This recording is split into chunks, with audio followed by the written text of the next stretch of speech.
Hey everybody, Mark Schulz here. Hey, thanks for watching this video. I'm here with my business colleague, Larry Little. Hey Larry. Hey Mark, hey, thanks for the invitation today. Yeah, good to have you here. We wanted to meet with you and have a bit of a conversation about digital transformation. You know how passionate I am about it. I've been speaking about it for a long, long time. And it's so important to me. And, you know, actually Larry and I, we worked together for many years, you know, both working in this area of digital transformation. So, hey, Larry, just tell me, you know, for the people out there who are listening to this video, tell us a little bit about what you've been doing in this area of digital transformation. Well, hey, Mark, first off, let me say again, thanks for the opportunity, because you and I have shared this passion for what, 10 years, maybe? Long time. Maybe, yeah. maybe even longer about how do we make our aerospace industry more efficient. And I think we've seen it happen a lot, but man, there's just so much more to do. And there's so many opportunities like you've been talking about over the last, what, 2 months around digital transformation and how do we increase the overall efficiency of the industry. Right. Yeah. I couldn't agree with you more. And, you know, Larry and I have been through a lot of different experiences over the years. We've met with a lot of different customers and we've seen a lot of different things. Hey, if I were to ask you, you know, Larry, what are some of the really big problems that you saw some of the customers that we were working with in the past, you know, dealing with? Well, you know, Mark, we always say, how do you get the right information to the right person at the right time? And there's so many inefficiencies in the system that we know today around getting that right information to the right person at the right time. And when you see it in action and you see a mechanic that has everything he needs at the airplane, it's really special. So you're basically trying to create significant efficiencies through providing information and data, you know, to people when they need it, you know, in the location where they are, to be able to create those efficiencies. Exactly, okay. exactly. And you know, Mark, like you and I have talked before, we've seen the flight deck and we've seen the pilots really embrace digital technology, and that's happened. And we, you know, there's not a flight deck you walk in today that the pilot's not going to have an iPad with some applications on it. And we've seen here recently, we've seen mechanics sort of start to adopt this technology as well. But again, it's how do you pull all those together into a business case, into a value stream that might make sense to an airline or to a fixed base operator or you know, maybe just to a department within an airline. Yeah, you know, you and I have been trying to tackle this problem for many, many years. And, you know, what's really exciting to me is actually that all of the factors that affect the possibility of success have really come together in the last couple of years to make this possible. Right. You know, all along the way. I mean, you know, we had problems originally with data standards, and then we had problems getting data, and then we had problems with having applications that didn't exist, and then we had, you know, we didn't have internet technology, and then we didn't have devices that would work, and then most recently it was really, you know, regulators were pushing back. But I've told people in videos that I've done here, you know, recently is that there isn't a regulator out there anymore that's saying you can't do this. They're saying just tell me how you're going to do this at this point in time.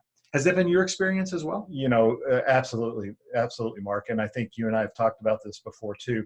Is I've never seen maintenance in an airline or maintenance in our space adopt change so quickly as they have around digital. We're not there yet, but the adoption of these digital tools has just been fascinating to watch. I've been in this space about 15 years, and I can remember when we first started talking about hosted solutions and walking into an airline, and the application failed about halfway through the demonstration, and the director of engineering got up and walked out and said, I'm not going to use these tools. And here we are, you know, maybe 10 years later, it's pretty much expected that a mechanic will have an iPad in their toolbox, just like they have a wrench, to be able to do their job. Yeah, that's really changed. I mean, I remember when you started working with the adoption of that technology, and, you know, at the beginning it was one customer, and then 2 customers, and then 3 customers, and then what happened after that? I mean, you had a pretty big transformational change. Well, you know, it's like any other change. It's not linear. These things they're not strictly linear. Once you get some traction, you really start to move up the curve quickly in terms of customer adoption, and not really customer adoption. It's really employee adoption. And once the employees see how some of these tools can really make their job easier, make it more fun, the adoption just takes off through the roof. Yeah, I mean, I think I remember seeing some of the numbers, and you had 100-fold increases in the deployment of some of that technology. It was pretty amazing. Absolutely. Yeah. And but it starts with a committed leadership team. It starts with a leadership team that has a vision, has a strategy, knows where they want to go, and they don't always have to have a business case that closes to get going, but they know that they're going to go there, they're going to implement digital technology, and in their heart and in their soul, they know it's going to make a difference. And those guys who are brave enough to lead, we've seen them really have tremendous successes in terms of the overall efficiency of their operation.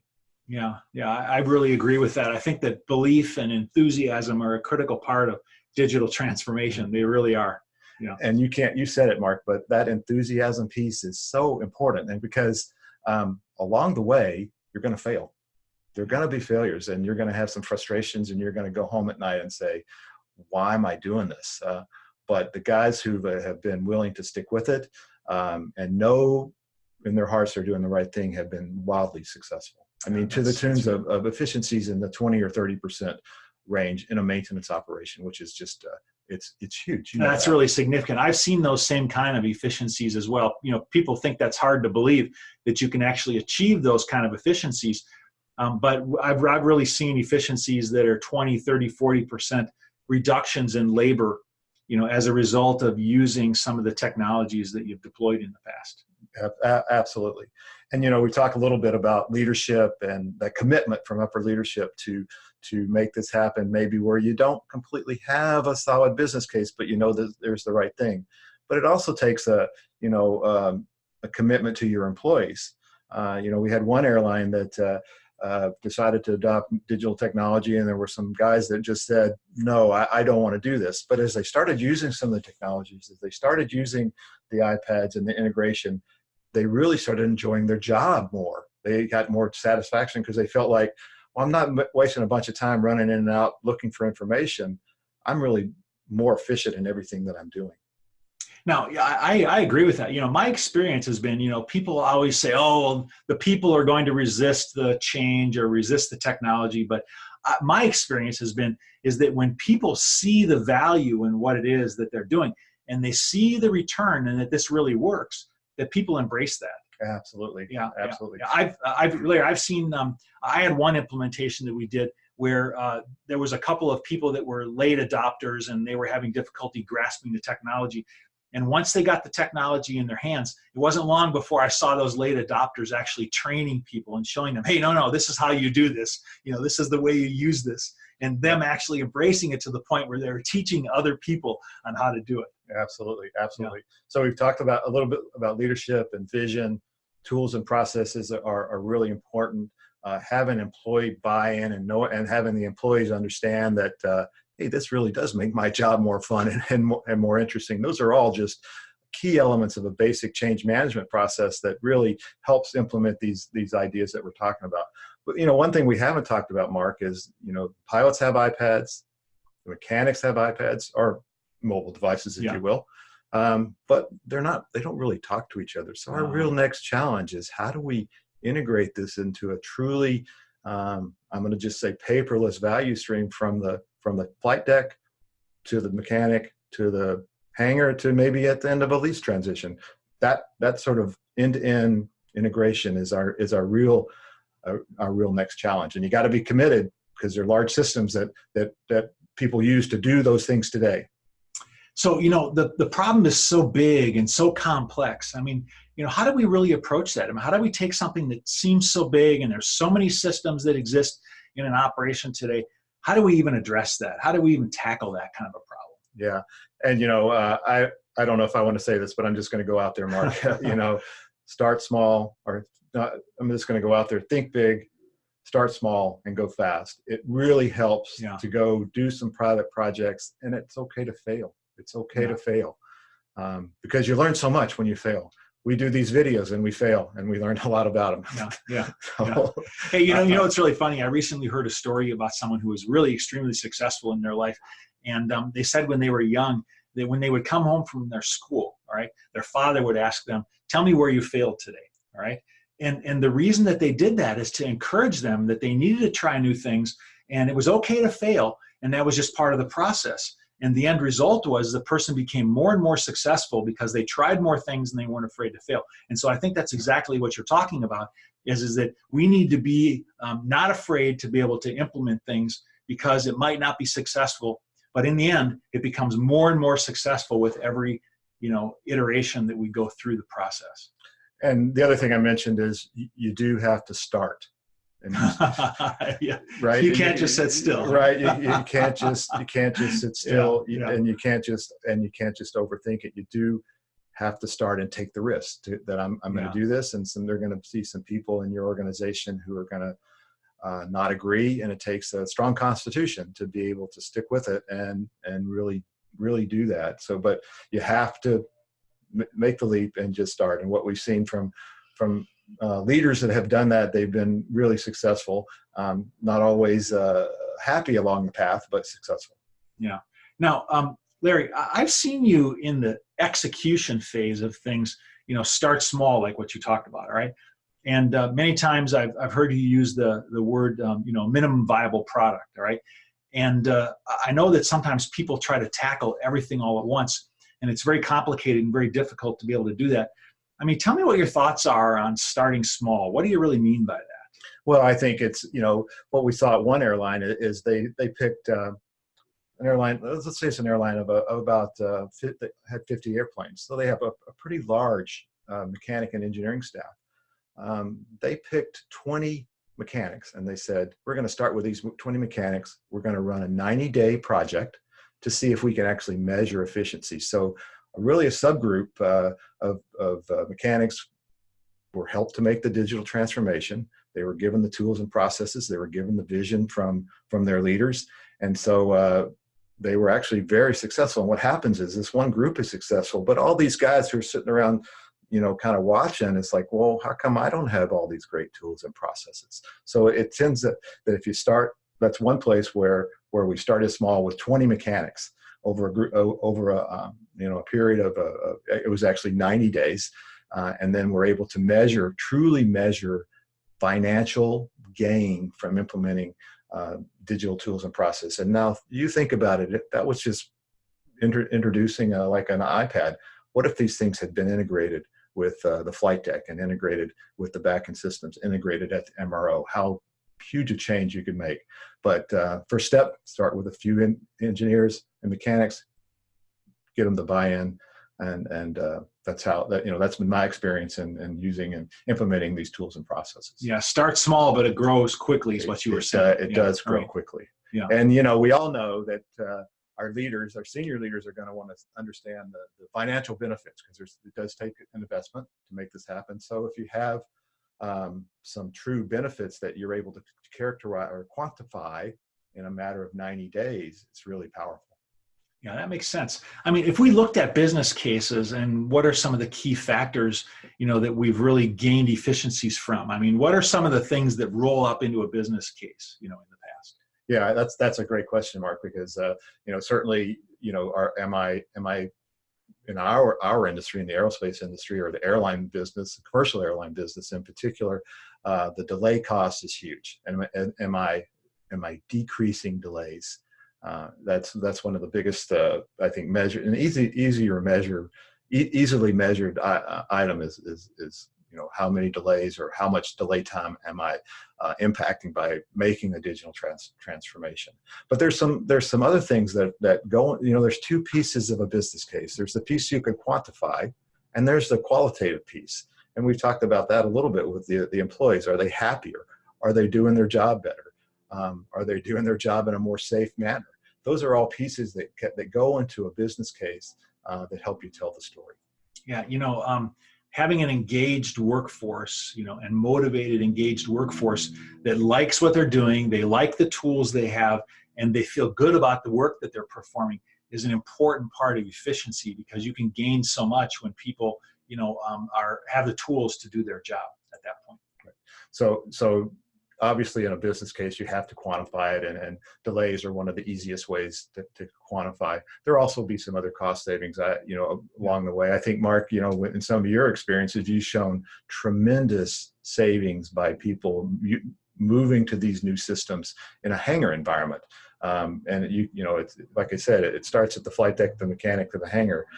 There's efficiencies and quantifiable efficiencies across that whole value stream. Yeah, absolutely. And many of those efficiencies come from just the sheer fact that there's so much labor that's working on something. And so when you have, when you have hundreds or literally thousands of people that are performing work, in a scenario, whether it be maintenance or whether it be, flight attendants or whether it be pilots, because there's so many of those people, small changes in the labor efficiencies make a very dramatic improvement. So in our case, when we're talking about maintenance, if we're able to, reduce the amount of work by just small percentages, it makes a pretty dramatic change in the cost of an operation. Absolutely. Just think if a guy doesn't have to go from the airplane to a maintenance shack because he has the information in his hand, maybe you saved a half an hour a day. That's huge. That's just, it's hard. The numbers kind of grow so fast that it's hard to multiply it times 1,000 people, and makes a big difference. Absolutely. And you kind of probably have to tone those down a little bit, but it gives you an idea of the efficiencies that can be gained by just half an hour per day per person. It grows really fast. Now, we know that in the industry that every operation is different. And so everybody's going to have a little bit different approach on how they need to do things.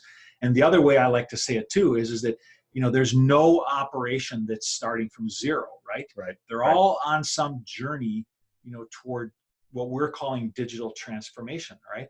And so, Larry, this isn't about starting a journey of digital transformation. This is about continuing on the journey and charting some new courses and going in directions which are going to create greater and greater efficiencies, right? Yep. And as we look at typical technology adoption curves, is that the further we go down, the improvements become exponential.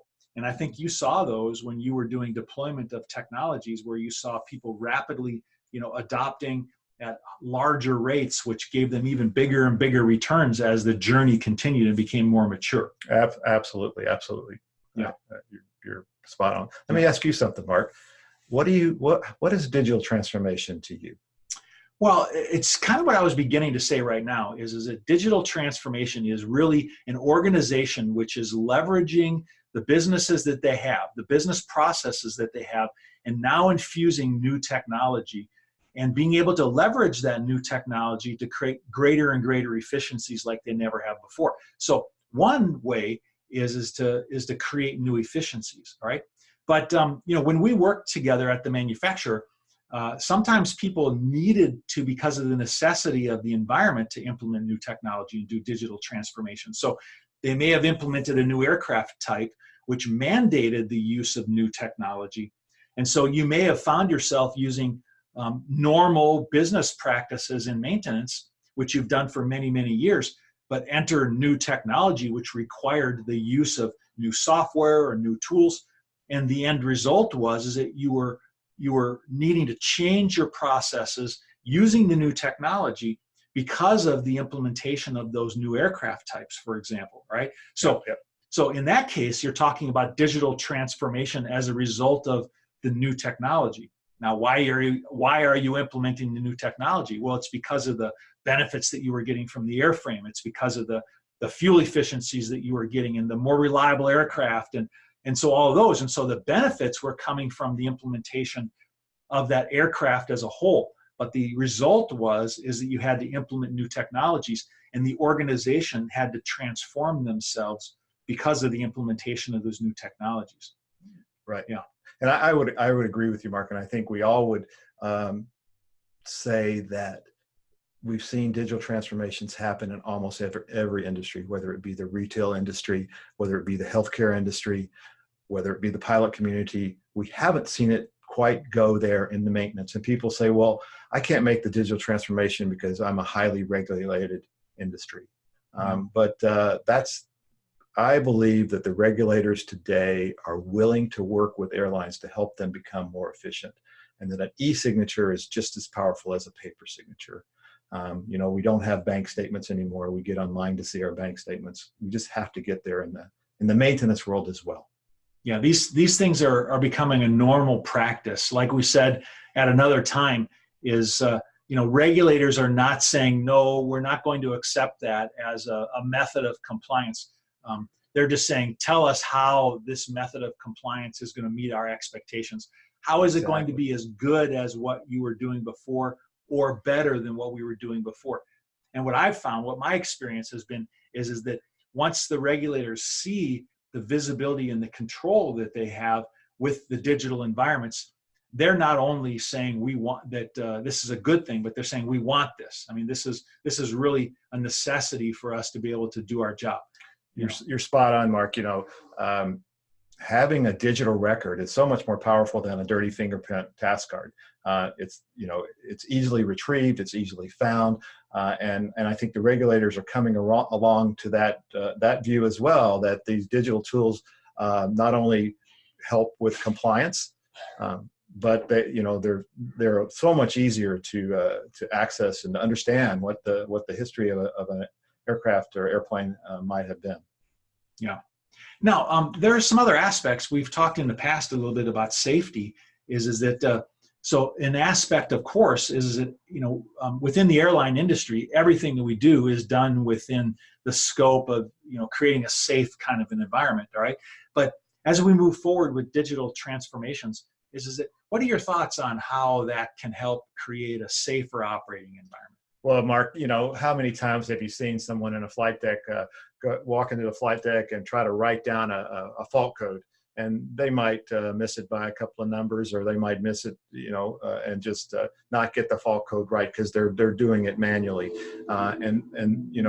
that I'm not going to say that cascades down into an unsafe airplane, but it certainly cascades down into mistakes being made. And certainly, anytime you're doing a paper log, whether it be a pilot log or a maintenance log, doing that all by hand is just really prone to mistakes and could impact the overall safety of the airplane. Yeah, it definitely translates into inefficiencies, and we all have to go to great lengths to be able to ensure safe operation. But as we increase complexity or make things more difficult on ourselves, it just reduces the margins at that point. Exactly. And so by having transfer of data electronically, and being able to capture fault codes, or to have write-ups that go into the logbook, all those things are increasing the efficiency of the operation, reducing the probability of entry of errors, and thereby increasing safety. Exactly. In the situation. Yeah, I mean, think about it. If I'm on a flight deck and I'm trying to troubleshoot a problem, how powerful is it to be able to maybe take a picture of a fault code, or take a picture of damage, be able to send that back electronically, digitally, back to maintenance control, have a conversation about what should happen with this particular issue that the airplane might have, and how powerful is that to be able to real-time collaborate around what's going on with the airplane. Not only does it help you turn the airplane faster, it decreases mistakes, increases overall safety and efficiencies. Yeah, absolutely. And if we take a look at a couple of other areas that are really important, there's a lot of areas that are high cost for an operation. So we know that fuel is a high cost, to an operation. Yeah. We know that labor is a high cost for an operation. We know that materials is a high cost for the operation. So if we were to maybe take a look at the topic of materials for a minute, is that what are your thoughts on how digital transformation in the area of parts, maybe, or materials, how can that impact the efficiency of an operation? Yeah, we talked about this scenario a lot, Mark. Is I'm on a flight and I have a flight deck effect, and I see the fault code on the flight deck. I'm able to wire that down to maintenance control. They can see what's going on. They can troubleshoot the issue. They can have a mechanic meet the airplane at the gate with the part and quickly make the change. And not only that, but document electronically what's gone on, so that we know we have electronic records, and we're able to to kind of troubleshoot that whole problem before the airplane even gets to the gate. Yeah. Now, if you're in a big operation, you might say to yourself, well, these things are normal. We already do these things. But what I can tell you is that last year, Larry, I flew 480,000 miles last year. Okay. And I visited in the last couple of years over 200 organizations, airlines, MROs, distributors, suppliers, things like that. And what I can tell you from personal firsthand experience is that 90 to 95% of those operations are either working off of paper or they have highly manual processes using legacy systems today. And so you might say, well, most people are already doing that today. I can tell you right now that is just simply not the case. We have a long ways to go. I think most people would like to say they're doing that, but I would agree with you. Most people are not doing that. I mean, the last thing any of us want to see when we're sitting on an airplane seat is the guy in the orange vest, the bright yellow vest, walking down the aisle, because we know there's a problem. And now if I see a guy like that and he has an iPad in his hand, I just feel a little bit better because I know he's connected, he's collaborating, and he's going to come to a solution a lot quicker than he would if he's carrying a paper logbook. Yeah. So if you're in an operation which maybe doesn't have a lot of digital and you have a long ways to go at this point in time, don't lose heart because you have a lot of company out there. Exactly. But what it does say though is that just a quick story is that many years ago I worked with an operation in South America, and they were a couple of years behind actually getting updates to their IPC, and they were way behind. And what we did is we worked with them to implement some digital technology. And the reality is that they made a jump forward ahead of many of their competitors because they were behind, and they made the decision to move forward, and it advanced them dramatically over some of their competitors at that point in time. So if you're actually behind, it's not a bad thing, because today you have the opportunity to take one step forward and to be able to leverage the solutions that are out there today and make quite a significant leap forward. Mark, I'm glad you mentioned it. You mentioned the illustrated parts catalog, and you and I have talked a little bit about that, and I think in some of the work that you've done, that's a real pain point for a lot of people is what parts are actually on my airplane. And we know what the airplane is as it's delivered. Whether it's a Cessna 172 or whether it's a 777 or an A330, we know what's delivered. What we don't know is what's that airplane look like when it's flying around or been flying around for 5 or 10 years. And I think there's a real opportunity to help people manage their as flying configuration and huge opportunities. Let's just say this: I think it's a huge pain point for airlines. Certainly from some of the recent research that you've done and from my experience working with airlines, whether it be from just efficiency standpoint or from a compliance standpoint, what's actually on my airplane, that opportunity is there. Yeah, I would agree with that. I've seen technology that exists out there today where we're moving toward being able to have a live higher assembly, the next higher assembly at an aircraft level, and to be able to know all of the real-time bill of materials or the live configuration of an aircraft, at any point in time. And I've had so many people that I've talked to that have told me that if they just had that capability, that it would dramatically change their operation, both from a labor standpoint of maintaining, that bill of materials, but mostly from understanding the current as flying configuration of the aircraft. And to be able to have that kind of information can make a dramatic impact, because then you know exactly what parts you need. You know exactly what needs to go onto the aircraft if there's some kind of a failure. You know about compatibility, kind of issues. You know about software parts and whether they're compatible with the aircraft that you're flying at that point in time. There are so many parts, to the aspects of it which are impacted by having a live understanding of what that aircraft configuration is, that it can really dramatically impact an operation. There's no question about that, Larry. Mark, and I think we're kind of talking about points along the journey, or different waypoints along the journey that are really important to implement. But I'm going to go back to where we started. It takes a vision, it takes commitment, and it takes leadership to say we're going to make this journey. We're going to fly this. We're going to fly these waypoints, and we're going to recognize the value. And as you continue to go through these waypoints, you're going to continue to see value and be able to ask questions that you've never been able to ask before, and be able to have answers to some of those questions as well. Yeah. So So, we've talked about a lot of different pain points or challenges that different operations have, between us here today, which is, really, they're real, because we've seen these firsthand. And we've also seen that there is hope, that there is a future which is better, and that comes through, this digital transformation that we've talked about. And I've always said three things, and the three things that I've said is that it starts with belief and with enthusiasm, right? Next, it comes with understanding your operation and what is the technology that exists, and then bringing those things together to say, how can we create an optimized, kind of an environment? Now, we can start in smaller, pieces of that digital transformation. And in the end, it can continue to expand out to be connected systems and environments which address the entire enterprise at that point in time. And that's where we're getting the big value, in the end.